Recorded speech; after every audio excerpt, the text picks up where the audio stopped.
जी, मेरी पत्नी को जब से पता चला है कि मेरे भजन का आधा फल उसको मिलेगा, तो मुझे जल्दी सुबह उठा देती है और खुद फोन पे सीरियल देखती रहती है।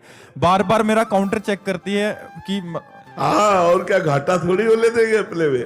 बहुत सुंदर। तो प्रणाम करते हैं ऐसी पत्नी को जो आपको भजन के लिए प्रेरित। खुद खुद मोबाइल देखती रहती है कि तुम कर लो। नहीं भाई, ये गलत है। कुछ संशोधन किया जाए महाराज जी। देखो, उस पत्नी को आधा मिलेगा, ये बात समझ लीजिए।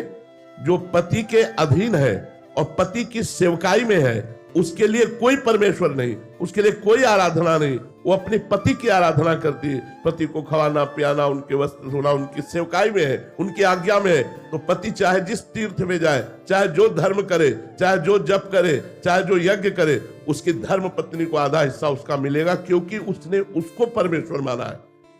अगर पति की आराधना नहीं करते, मनमानी आचरण करते, तुम करो पाप और पति करे भजन और उसका आधा हिस्सा मिल जाएगा, ऐसा नहीं है। हमें लगता है पत्नी को अपनी अर्धांगिनी प्राण प्यारी मान करके धर्म पूर्वक पति भगवत मार्ग में अपने को चलाते हुए और संसारिक कार्य करे, और पत्नी अपने पति को भगवान मानकर आठों पहर उसकी आराधना, उसके चिंतन, उसके मनन में रहे, तो पति का आधा धर्म का हिस्सा उसको प्राप्त हो जाएगा और दोनों मंगल में भगवत कृपा पात्र बन जाएंगे।